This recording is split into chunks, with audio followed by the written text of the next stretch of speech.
کیا پاکستان ہندوستان کے حملوں کا جواب دے پائے گا؟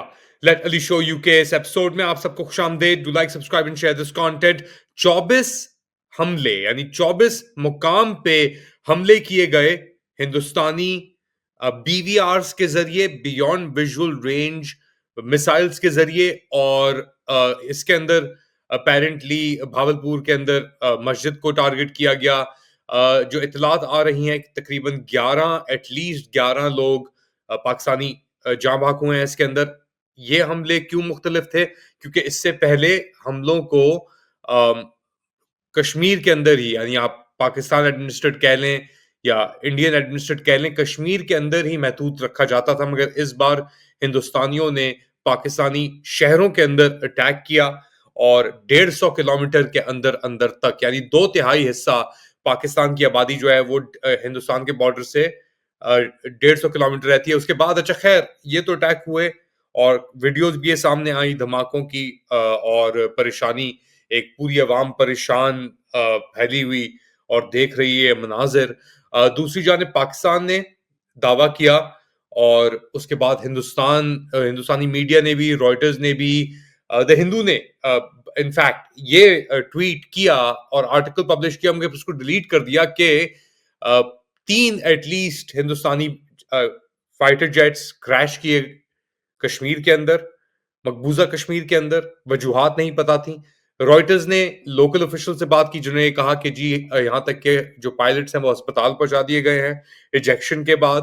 کوئی وجہ نہیں بتائی گئی کہ کیوں یہ کریش ہوئے، مگر پاکستان کا دعویٰ ہے کہ انہوں نے یہ 3 نہیں بلکہ 5 جہاز ہندوستانی گرائے ہیں. کوئی اس کے اوپر انڈیپینڈنٹ پکچر ابھی تک سامنے نہیں آئی ہے، مگر ایک جہاز ہے بھٹنڈا کے اندر اپیرنٹلی، جس کے اندر MICA missile B V R system لگا ہوا تھا اس کے اراؤنڈ اٹ، اور لوگ کہہ رہے ہیں کہ شاید یہ ایک رافائل ہو. اب کیا حقیقت ہے کیا نہیں، بہت ڈس انفارمیشن بھی پھیل رہی ہے اس کے اندر. کچھ تصویریں شیئر کی گئی تھیں دا ہندو کے اوپر فار ایگزامپل، جو دکھا رہی تھی کہ شاید جہاز ہیں، مگر وہ فیول ٹینکس تھے جو جہاز ایجیکٹ کرتے ہیں بیسکلی آفٹر بامبنگ کے اوپر یا لینڈنگ کرنے سے پہلے اپنے ویٹ کو مینٹین کرنے کے لیے. اگر ٹینک خالی ہو گیا تو ڈیڈ ویٹ کیری کرنے سے بہتر ہے کہ وہ اس کو ایجیکٹ کر دیں. تو خیر یہ سب چیزیں ہیں اس کے اندر، اور اس کے بات بھی کریں گے اس ایشو کو زیادہ سمجھنے کے لیے.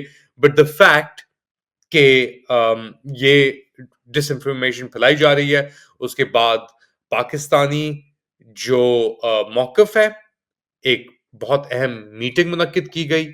اس میٹنگ کے اندر یہ بتایا گیا، اور یہ خبریں بھی اس کے بعد آنا شروع ہوئی، کہ پاکستان بھی شاید ہندوستان کے اندر اٹیک کرے جا کے، کشمیر کے اندر نہیں صرف، مگر ٹارگٹس ان انڈیا ریسپروکیٹ کرنے کے لیے، ایک ڈیٹرنس کریٹ کرنے کے لیے شاید یہ پاکستان کرے.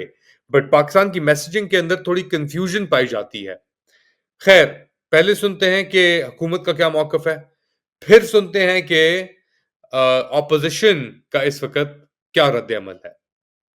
کیا انٹرنیشنل نارمز اور جنگی قوانین اور روایات اس بات کی اجازت دیتی ہیں کہ آپ کسی اور ملک کے پانی کے ذخائر، ڈیمز اور ہائیڈرو پاور سٹرکچرز کو نشانہ بنائیں؟ کہ ایک بزدل دشمن جو رات کی تاریکی میں سویلینز کو نہتے شہریوں کو نشانہ بناتا ہے، بچوں عورتوں کو نشانہ بناتا ہے، اور جب پاکستان نے اس کا ایک جواب دیا اور بھرپور جواب دیا، جس کے نتیجے میں 5 جہاز بھی گرائے، جس کے نتیجے میں ایک ڈرون بھی گرایا، جس کے نتیجے میں لائن آف کنٹرول کے پار ان کی کئی پوسٹیں بھی تباہ کی. اب ہم حالت جنگ میں ہیں. آج پھر ہم دوبارہ پارلیمنٹ سے اس عزم کا اظہار کریں گے کہ تمام سیاسی پارٹیاں، پوری قوم اس وقت اکٹھی ہے اور یہ ایک پیغام دیتی ہے مودی حکومت کو کہ ہندوستان تمہیں پاکستان کے اوپر جو تم نے ہماری سالمیت پہ حملہ کیا ہے کہ تمہیں مہنگا پڑے گا، اور ہم اس کا منہ توڑ جواب دیں گے. تو یہ تھا حکومت کا موقف، اور یہ کہہ رہے تھے کہ ہم اگریسر نہیں تھے، ہندوستان اگریسر تھا، جو ایک فیکٹ ہے. اور ہندوستان نے جو سٹیٹمنٹ شائع کیا وہ میں پہلے پڑھ بھی چکا ہوں، وہ بڑا ایک لوک وارم طریقے سے کہ ہم نان ایسکیلیٹری یہ ٹارگٹس تھے. نان ملٹری یہ ٹارگٹس تھے, یہ ٹیررسٹ انفراسٹرکچر کو اٹیک کر رہے تھے ہندوستانی, ان کا یہ کہنا ہے. مگر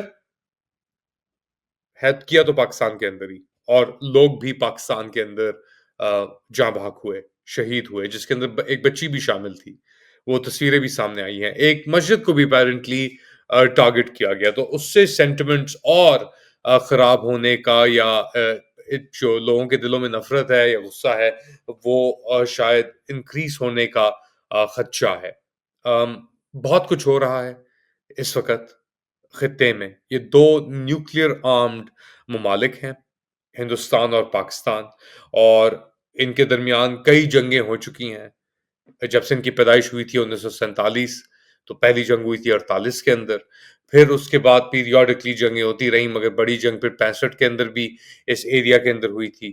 71 کے اندر تو خیر بنگلہ دیش پاکستان ٹوٹ ہی گیا تھا, مگر وہ بھی ایک جنگ تھی ہندوستان پاکستان کے درمیان. اور پھر کارگل کے اندر جو ہوا سو ہوا, سیاچن کے اندر جو ہوا سو ہوا. 2019 کے واقعات ہمیں یاد ہیں, اور اب 2025 کے اندر جا کے ایک بار پھر یہ جنگ چھڑ چکی ہے, کیونکہ دونوں ممالک اور دونوں لوگ جو ہیں وہ ایک دوسرے سے اتنی نفرت اب کر رہے ہیں, کر چکے ہیں, کہ کوئی اور راستہ سمجھ نہیں آ رہا. ہم نے آپ کو پاکستان کا موقف تو سنایا, ہندوستان کا کیا موقف ہے اس پوری سچویشن میں, وہ بھی سن لیں اور پھر بات کو آگے بڑھاتے ہیں. Counting to approximately 21, ending at Bhagalpur to the south.